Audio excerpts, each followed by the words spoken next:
हरे कृष्णा कृष्णा कृष्णा हरे हरे, हरे राम राम राम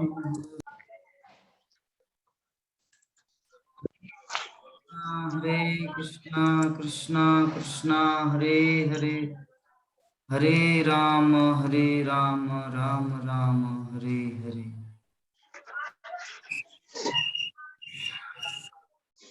हो गया हो गया नाना। अभी आवाज आ रहा है प्रभु जी? हाँ आ रहा है। एक्चुअली मोबाइल थोड़ा लैपटॉप रिस्टार्ट लिया इसलिए। तो चलिए हम लोग शुरू करते हैं।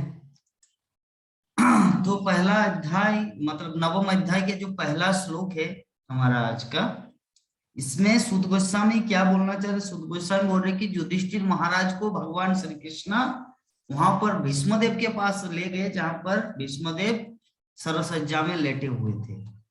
तो इस अध्याय में क्या क्या भीष्मदेव की प्रार्थना है ताकि भगवान श्री कृष्ण की उपस्थिति में वो अपने शरीर को त्याग कर सके, या युधिष्ठिर महाराज को विभिन्न धर्म का उपदेश देंगे, दान पर्व, शांति पर्व। तो महाभारत में ये सब पूरा डिस्क्रिप्शन है इसका, भीष्मदेव का युधिष्ठिर महाराज को जो संदेश। तो श्रीमद् भागवतम में वो संक्षेप में यहाँ पर दिया गया है। तो हम लोग आगे बढ़ते हैं, सेकंड श्लोक में क्या बताया जा रहा है।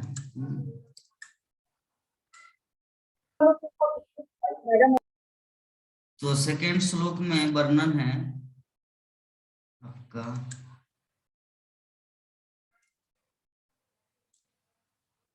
तदा ते भ्रातर सर्वे सदस्वे सर्णभूषिते अनवगच्छन् रथेर विप्रा व्यास धौमादयस्तथा।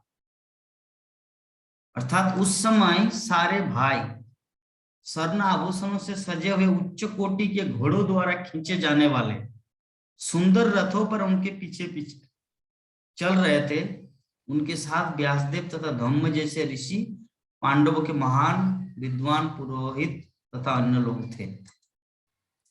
तो यहाँ पर जो सूत गोस्वामी बोलना चाह रहे कि वो लोगों को सज धज के पूरा अच्छा ड्रेस, पूरा ड्रेसिंग करके भीष्मदेव के पास क्यों जा रहे हैं, इसका कारण क्या है? इसका कारण हम लोग को आगे पता चलेगा, तो उससे पहले ही थोड़ा बता दे रहे। इसका कारण यही है कि भीष्मदेव पूरे जीवन में पांडवों को सिर्फ दुख देखा है, पांडवों के जीवन में सिर्फ दुख देखा है, दुख, कष्ट, मुसीबत, संकटमय परिस्थिति। तो अगर जीवन के अंतिम अवस्था में भीष्मदेव, अर्जुन, भीष्मदेव, क्या बोलते हैं, युधिष्ठिर महाराज, भीम, नकुल, सहदेव, ये पांचों पांडवों को अगर खुशहाली स्थिति में अगर देखें, आनंदमय स्थिति में अगर देखेंगे, तो वो भगवत धाम जा पाएंगे। क्योंकि उनकी इच्छा थी, भीष्मदेव का इच्छा था कि ये युधिष्ठिर, पांचों पांडव ये सुखी हो, उनका सर्वदा आशीर्वाद रहता था। लेकिन उनका आशीर्वाद का कुछ काम नहीं हुआ जब तक वो जीवित थे। जीवित थे मतलब जब तक वो चल फिर पा रहे थे, युद्ध कर पा रहे थे। क्योंकि दुर्योधन और शकुनी अपने कूटनीति चाल के कारण सर्वदा पांडवों को कष्ट देते थे। तो ये कष्टमय परिस्थिति भीष्मदेव सब समय चिंता करते थे। इतने सुंदर धार्मिक प्रवृत्ति के लोग पांचों पांडव को इतना कष्ट मिला, तो अभी वो तो अपना शरीर को त्यागेंगे, भीष्मदेव का शरीर त्याग, ये जो अध्याय है, तो शरीर को त्यागेंगे। तो अगर वो पांचों पांडवों को उसी दुखी परिस्थिति में देखेंगे, तब तो उनका मन, उनका जो आशीर्वाद वचन सब मिथ्या हो जाएगा। इसीलिए भगवान श्री कृष्ण का खुद का प्लान है कि आप लोग पूरा अच्छी तरह ड्रेसिंग सब कुछ करके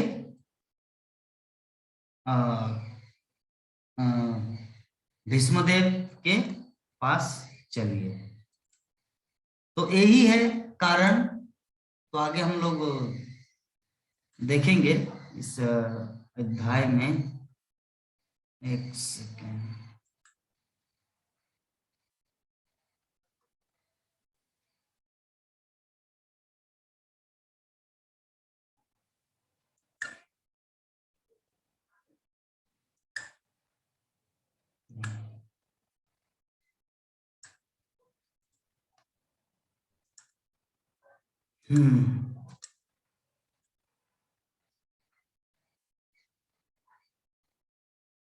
तीन नंबर श्लोक में वर्णन है,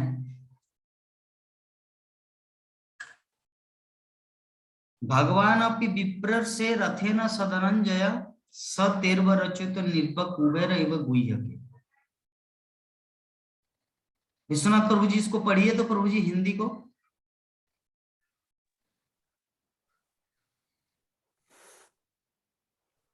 हे ब्रह्मर्षि, भगवान श्री कृष्ण भी अर्जुन के साथ रथ पर सवार होकर पीछे पीछे चले आ रहे थे। इस प्रकार राजा युधिष्ठिर अत्यंत राजसी प्रतीत हो रहे थे, मानो कुबेर अपने साथियों गुज्जकों से घिरे है वो। तात्पर्य, श्रील प्रभुपाद का तात्पर्य, भगवान श्री कृष्ण चाहते थे कि सारे पांडव भीष्मदेव का पास पूरे राजसी ठाट बाट से जाए, जिससे वे अपने अंतिम समय उन्हें देखकर प्रसन्न हो। कुबेर देवताओं में सबसे धनी है। यहाँ पर युधिष्ठिर कुबेर की तरह प्रतीत हो रहे थे, क्योंकि श्री कृष्ण के साथ वह जुलूस राजा युधिष्ठिर के राजपद के अनुकूल था।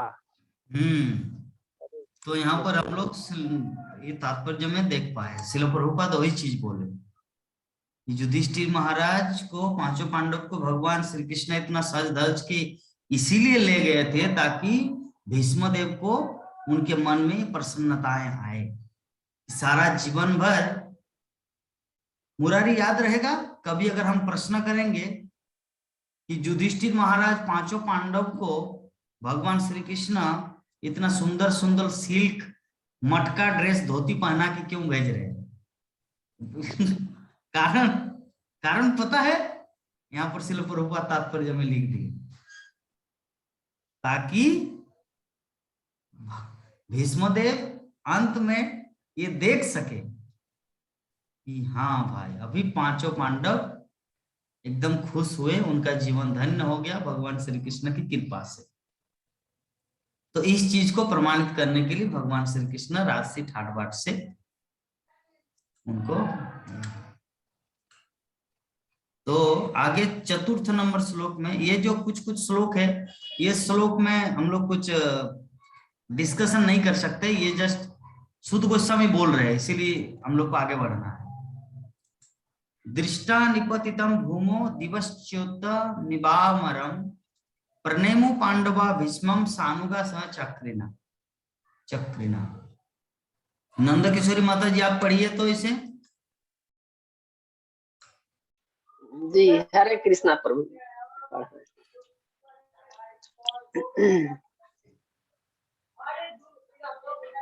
आकाश से आ गिरे देवता के समान उन्हें भीष्मदेव को भूमि पर लेटे देखकर पांडव सम्राट युधिष्ठिर ने अपने छोटे भाइयों तथा भगवान कृष्ण समेत उन्हें प्रणाम किए। जगत गुरु शिला प्रभुपाद की जय। तत्पर्य, भगवान कृष्ण भी क्या हुआ? रंग सखा थे, लेकिन सारा पांडवों परिवार कृष्ण को पूर्ण पुरुषोत्तम भगवान के रूप में जानता था।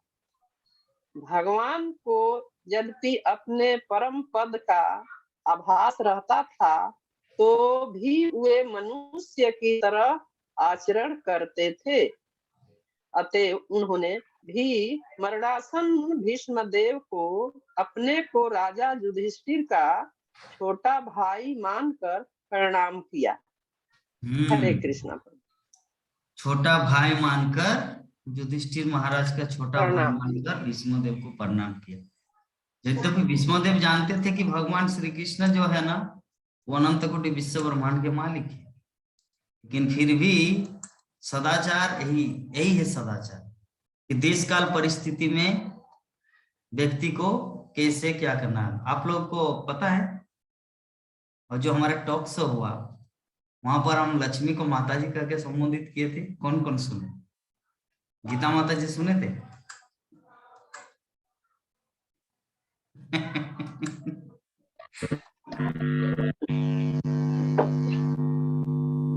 सुने थे?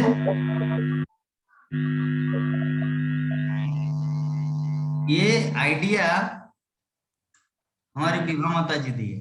बोले कि हम कंफ्यूज हो गए कि माता जी आज तो लक्ष्मी गेस्ट मतलब वहां पे स्पीकर रहेंगे भागवत प्रवक्ता के रूप में 3, तो मैं क्या करूं? लक्ष्मी जी बोल के बुलाऊं, या लक्ष्मी देवी कह के बुलाऊं, या लक्ष्मी कह के बुलाऊं, या ओए, ये आपका क्वेश्चन है, ये क्या कह के बुलाऊं? तो विभा माता जी बोले कि प्रभु जी बात ऐसा है ना कि यद्यपि घर में वो आपकी पत्नी है, धर्म पत्नी है, लेकिन व्यास गद्दी में वो व्यास के प्रतिनिधि है, सम्माननीय है, इसलिए उनको माता जी करके ही बुलाना चाहिए। तो मैं बोला कि ठीक है, वही करते हैं। तो उस समय तो इसे कहते हैं देश काल परिस्थिति। तो भगवान श्री कृष्ण यद्यपि उससे बड़े हैं भीष्मदेव से, फिर भी उन्होंने प्रणाम किया भीष्मदेव को। क्यों? क्योंकि युधिष्ठिर की तरफ से गए थे और युधिष्ठिर का छोटा भाई बनकर गए थे। तो यह देश काल परिस्थिति, इसको विचार करना चाहिए। और ये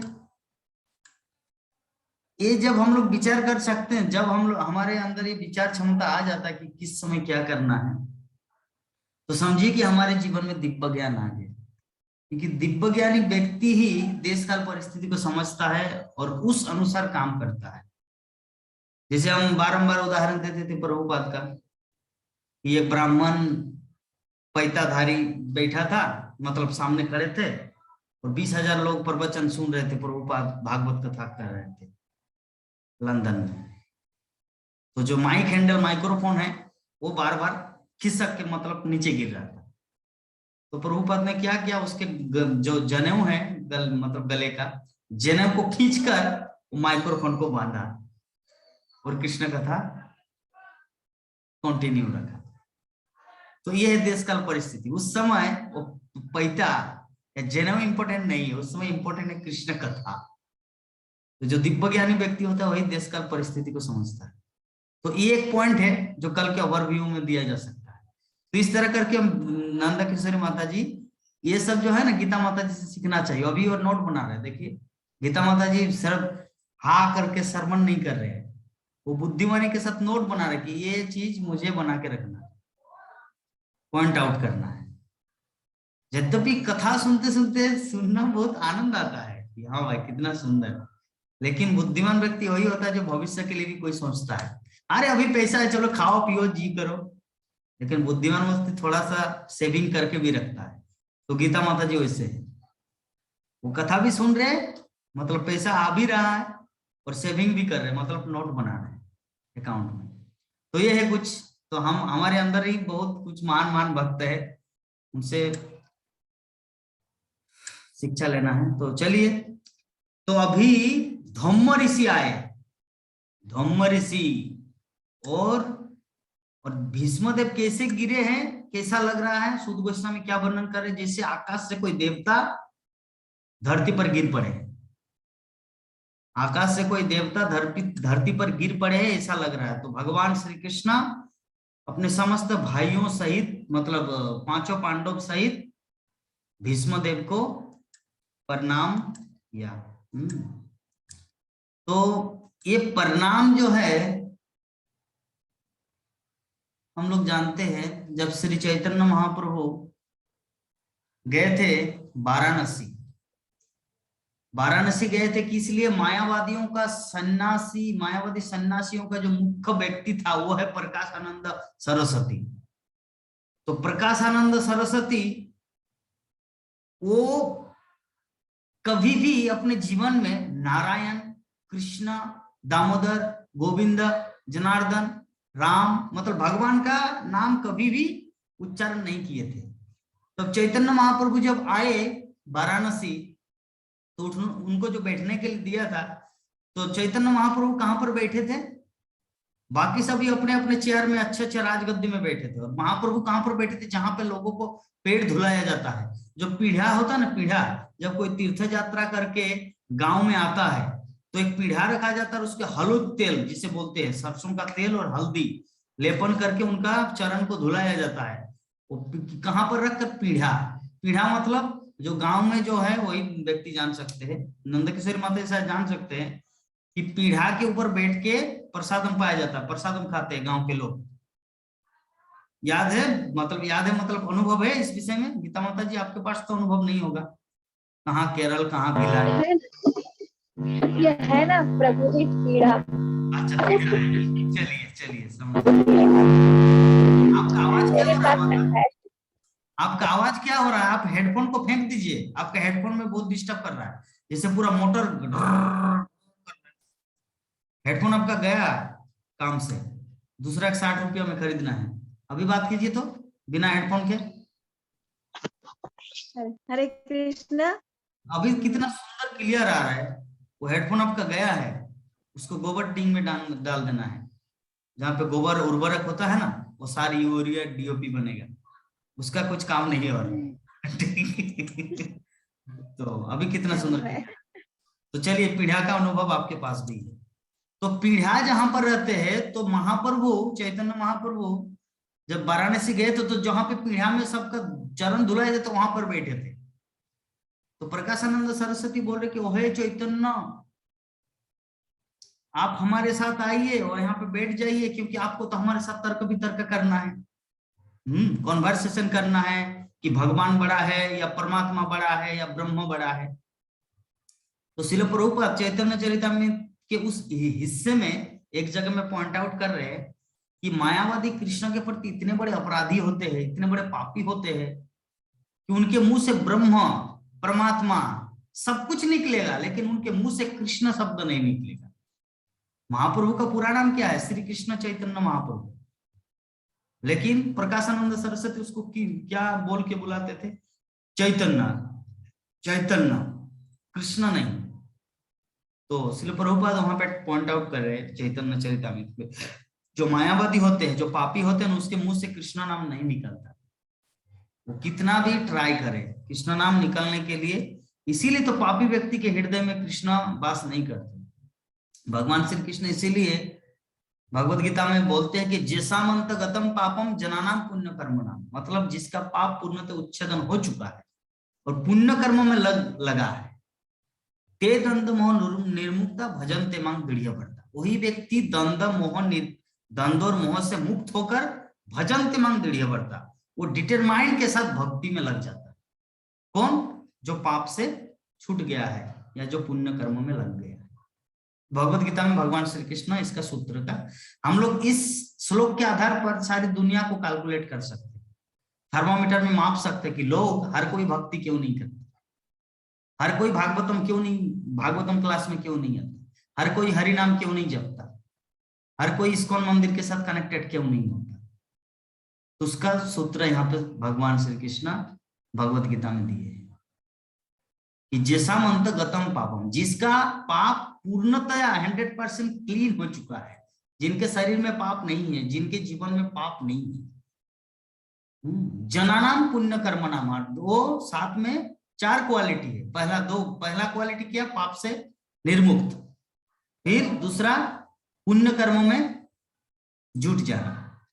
उसके बाद ते दंड मोह निर्मुक्त, वही व्यक्ति दंड और मोह, दंड क्या है? दंड मतलब भगवान है कि नहीं, या मैं ही भगवान हूं। मुझे लगता है मैं ही भगवान हूं, क्योंकि मैं कभी कभी कुछ सोचता हूं और वो ऐसे हो जाता है, मुझे लगता है मैं ही भगवान हूं। तो ये है मोह, दंड। और मोह क्या है?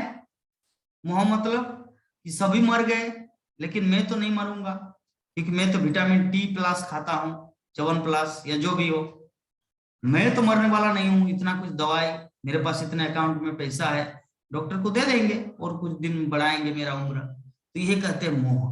तो जो व्यक्ति पुण्य कर्मों में लग जाता है और पाप जिसका पूर्ण तो उच्छेदन हो चुका है, ते दंड मोह निर्मुक्ता, वो व्यक्ति निर्मुक्त हो जाता मोह और दंड से। उसके बाद क्या होता है, भजन्ते मांस दुढ़िया व्रता।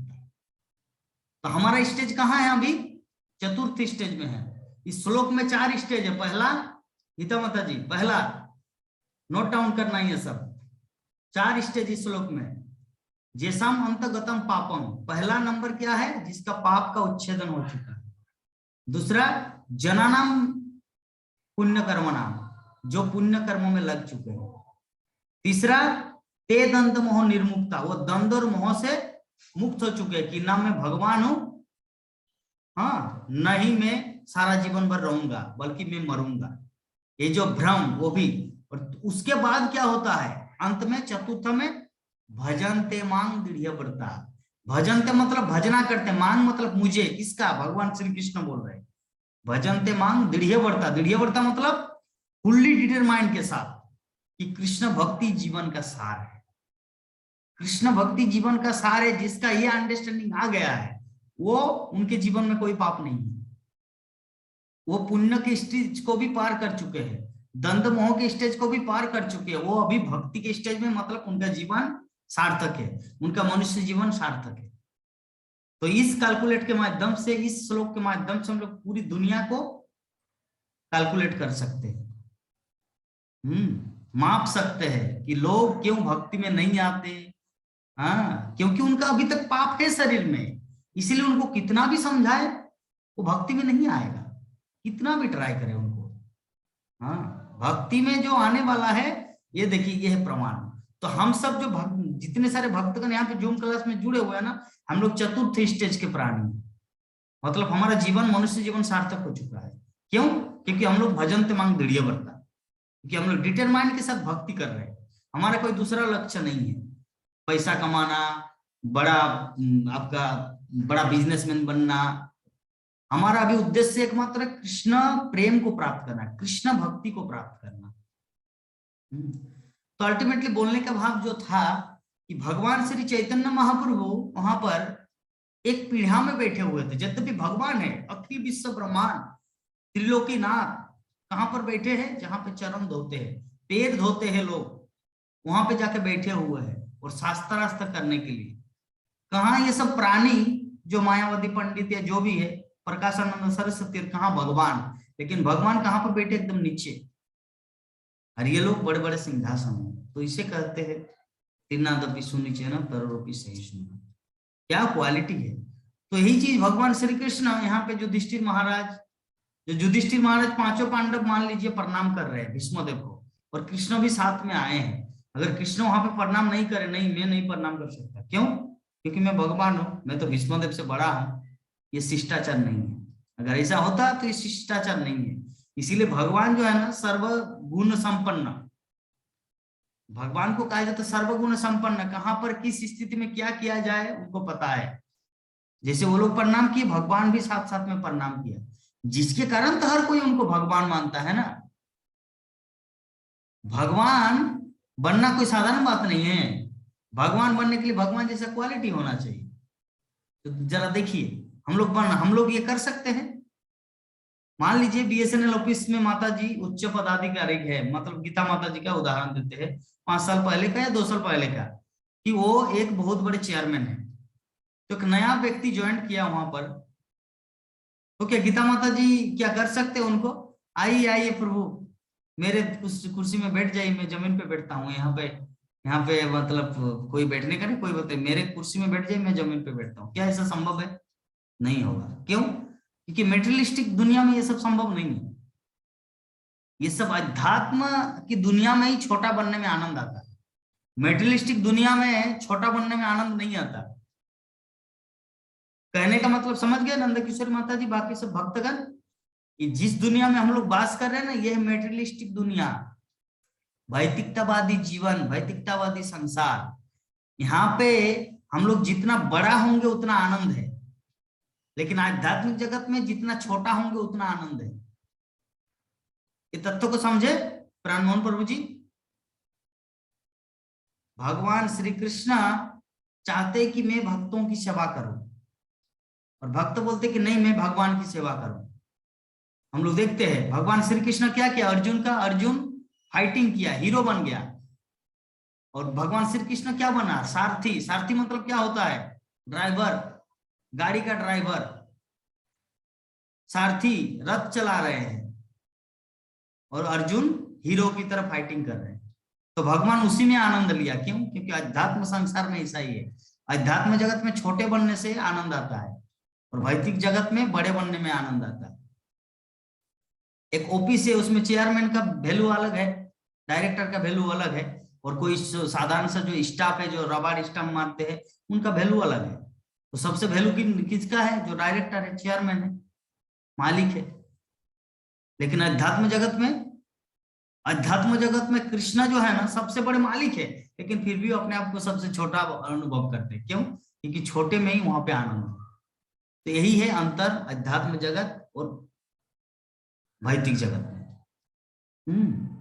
राधा रानी ललिता विशाखा को बोलती कि नहीं, मैं क्या भगवान की सेवा करती हूँ, भगवान की सेवा तो एकमात्र ललिता करती। कितना सुंदर भगवान को सजाती, कृष्ण को कितना सुंदर। ललिता बोलती नहीं, विशाखा सखी उससे ज्यादा क्योंकि राधा रानी को सजाती है। इस प्रकार जो अध्यात्म जगत में हर कोई अपने आप को छोटा अनुभव करता है, छोटे अनुभव में ही आनंद है। मान लीजिए एक दूसरा एग्जांपल के माध्यम से आप लोगों को हम समझाते हैं। हमारा टॉक शो होता है, तो टॉक शो में जितना प्रश्न आता है वो सब प्रश्न का उत्तर मेरे पास है। तो मैं होस्ट बनता हूं, यद्यपि मैं उनका सभी प्रश्नों का उत्तर दे सकता हूं। अगर जो प्रश्न आए व्हाट्सएप में, तो मैं किसी दूसरे को रिले ना करके अगर मैं खुद ही आंसर देना चालू करूं तो क्या स्वाभिमान होगा? नंद किशोर माता जी, आपका क्या राय है इसमें? क्या वो अच्छा लगेगा देखने में, सुनने में?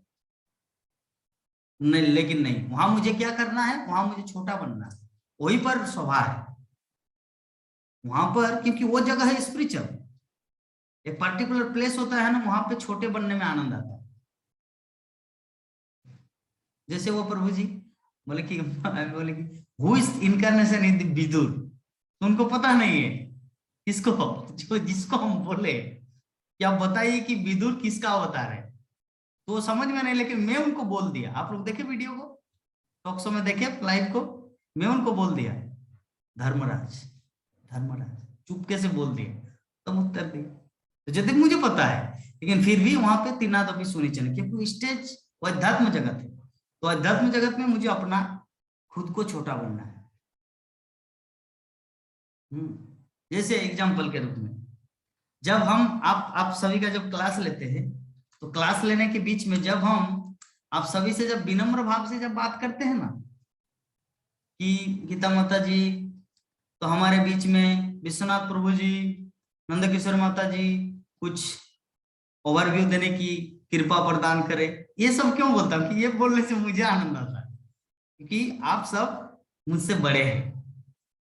लेकिन जब मैं बोलता हूँ नंद किशोर माता जी, आपको मैं बोला था ओवरव्यू ऐसे नहीं होता है, ये मुखस्थ विद्या से, तो मुझे बाद में फील होता है मुझे ऐसा नहीं करना चाहिए। उस समय मुझे भक्ति सिद्धांत सरस्वती ठाकुर का याद आता है।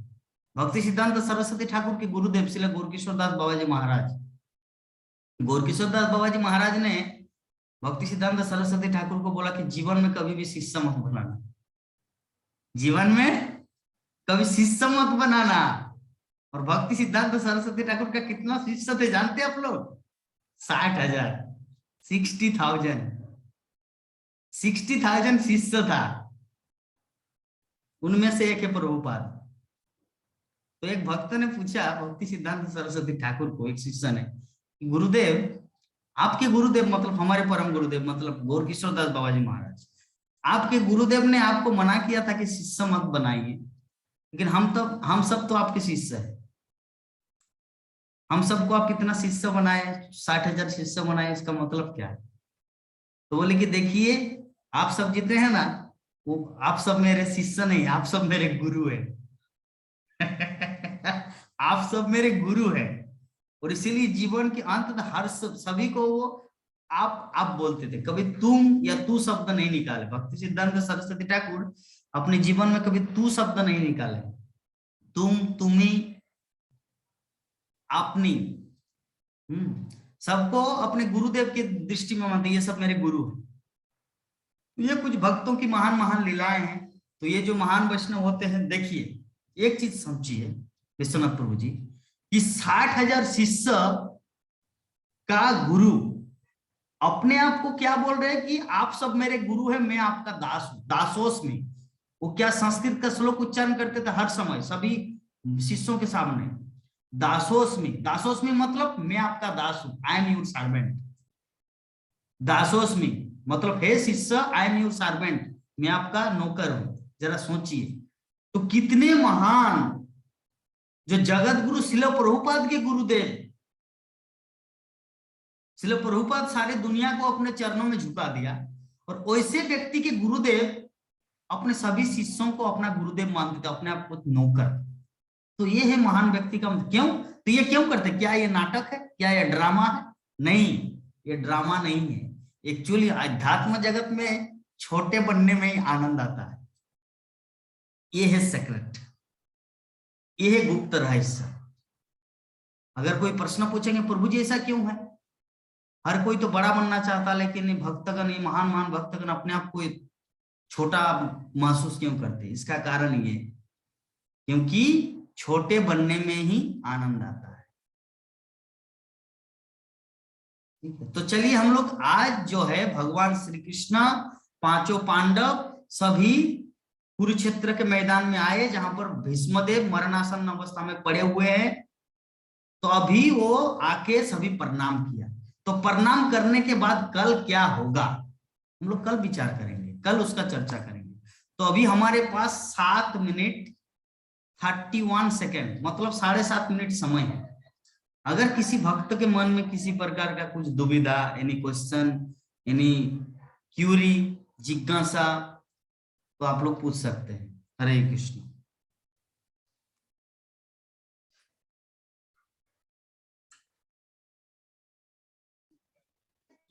हेलो प्रभु जी। हाँ, हरे कृष्ण। आज श्लोक नंबर 4 तक हुआ ना? श्लोक नंबर, हाँ 4 तक हुआ जी। प्रभु जी मर्म का मतलब क्या होता है? क्या क्या क्या? मर्म, कर्मयोग। कर्मयोग। बोलो ना। कर्मयोग क्या होता है? कर्मयोग का अर्थ आप क्या प्रश्न किए थे टॉक्सो में? नहीं, हाँ, क्या टॉक्सो। करें? चलिए, कर्मयोग का अर्थ होता है कि हम लोग जो कुछ भी करते हैं काम, तो जो कुछ भी काम करते हैं तो उसको अगर भगवान का जो सेंशन, भगवान की अनुमति लेकर, भगवान की इच्छा को सम्मिलित करके, भगवान के इच्छा के विरुद्ध नहीं, अगर कुछ कार्य किया जाए वही कर्मयोग कहलाता है। तो कर्मयोग, ज्ञान योग, भक्ति योग, 3 योग है। तो भगवत गीता में जो 6 अध्याय है, प्रथम अध्याय से लेकर 6ठ अध्याय तक ये कर्मयोग का वर्णन आता है, और 7वें अध्याय से लेकर 11वें अध्याय तक ये ज्ञान योग का वर्णन है। 12 अध्याय तक नहीं 7 से 12 अध्याय तक भक्ति योग का वर्णन, और 13 अध्याय से लेकर 18 अध्याय तक ज्ञान योग का वर्णन। तो कर्मयोग मतलब कर्म का एक दूसरा अर्थ होता है हमारी हृदय में कुछ इच्छाएं। क्या इच्छाएं? स्वर्ग जाने की इच्छाएं, हाँ, स्वर्ग की प्राप्ति, अगले जीवन में सुंदर धन प्राप्ति हो, गुड वाइफ, हाँ, अच्छा बैंक बैलेंस। तो ये कर्मयोग के माध्यम से ये मन में कुछ इच्छाएं रहती, भौतिक इच्छाएं, इसे कहा जाता है कर्मयोग। और ज्ञान योग से, ज्ञान योग में है कि व्यक्ति निराकार ब्रह्म का ध्यान करता है। निराकार ब्रह्म मतलब कि हम सब इस संसार में आके भटक रहे, दुख पा रहे, तो इस दुख से निवृत्ति तभी होगा जब हम लोग परमात्मा में पूरी तरह से लीन हो जाएंगे, ब्रह्म में लीन हो जाएंगे। इसे कहा जाता है ज्ञान योग। और भक्ति योग क्या है कि भगवान भी है और हम भी है, हम दास है, भगवान मालिक है, तो हम उनकी सेवा करेंगे, तो यही है भक्ति योग। और भक्ति योग का जो अलग अलग 5 स्टेज है, शांतो, दास्य, सख्य, वात्सल्य, माधुर्य, ये अलग अलग स्टेप है। तो कर्मयोग का अर्थ होता है हमारे हृदय में कुछ इच्छाएं और साथ साथ में भक्ति, इसे कहा जाता है कर्मयोग। ठीक है। अच्छा और प्रभु जी, हाँ, कोई भी शुभ काम या अच्छा काम करने के पहले लोग उसका मुहूर्त देखते हैं, समय देखते हैं कि किस समय इसको आरंभ किया जाए। क्या ये भक्ति योग में सही है या गलत है, क्या है? भक्ति योग में कोई दिन मुहूर्त ऐसा नहीं चलता, लेकिन कर्म योग और ये जो कर्म मीमांसा जो हम लोग सकाम कर्मों में जो कर्म कांडीय सेक्शन है जिसे बोलते हैं, कर्म कांडीय सेक्शन में ये सब देखा जाता है। शुभ तिथि में विवाह करना है, शुभ दिन में गृह प्रवेश करना है, शुभ दिन में ये करना है, हाँ, महेंद्र योग, अमृत योग, शुभ नक्षत्र, लग्न, ये सब देखना पड़ता है। लेकिन जो भक्ति करता है ना, भक्ति के लिए इतना कुछ ये नहीं है।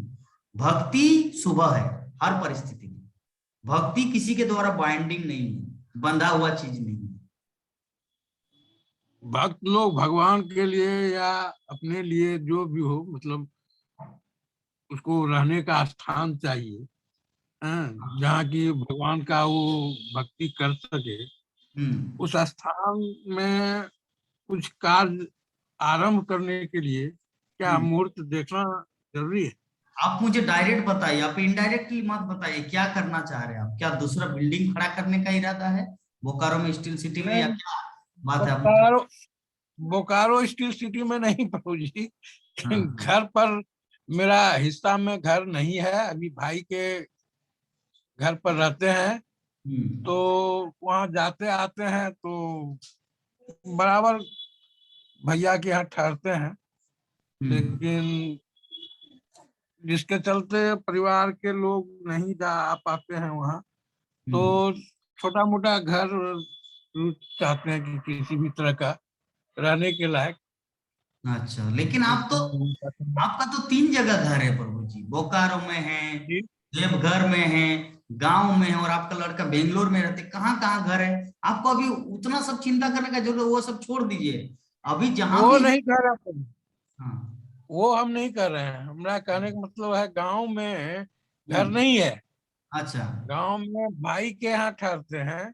अच्छा, तो जैसे परिवार लोग है कि कोई कार्यक्रम होता है गांव घर में, तो भैया के यहाँ ठहरते हैं। तो वैसा मतलब छोटा मोटा टाइप का घर को रहने के लिए आश्रय। ठीक है, तो उसके लिए उतना उतना डिस्कस करने का जरूरत नहीं, वो तो एक घर बना लीजिए। एक अच्छा मुहूर्त, मुहूर्त मतलब क्या है, जैसे कोई भी तिथि हम बता देंगे आपको, जिस दिन घर बनाने की इच्छा होगा, रुपया पैसा जब एकदम इकट्ठा होगा, आप मुझे बोल देना, मैं आपको डेट बता दूंगा। ठीक है, इसके लिए उतना, लेकिन मैं आपको एक ही चीज बोलूंगा, उस सब में अभी उतना मत उलझिए आप अगर उसमें उलझेंगे ना, तो इतना दिन तो गधा की तरह परिश्रम हुआ ही, अंत जीवन में भी उसी में चला जाएगा। अभी भक्ति पथ में आए, अभी इधर उधर मत भागिए, अभी से भक्ति में। वो काम सौंप देंगे बेटा को। हाँ, वो काम जो है बेटा को सौंप देंगे कि तुम बनाओ, हाँ, तुम वहाँ कुछ करो। चलिए, हमारा समय खत्म। वांछा कल्पतरु करते नहीं तो ऑटोमेटिक चला जाएगा, समय खत्म। ठीक है प्रभु। वांछा ठीक है। कल्पतरुभ्यश्च कृपा सिन्धुभ्येव च पतितानां पावनेभ्यो वैष्णवेभ्यो नमो नमः।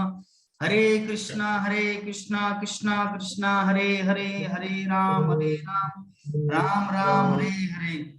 जय जगत गुरु शिल प्रभुपाद की।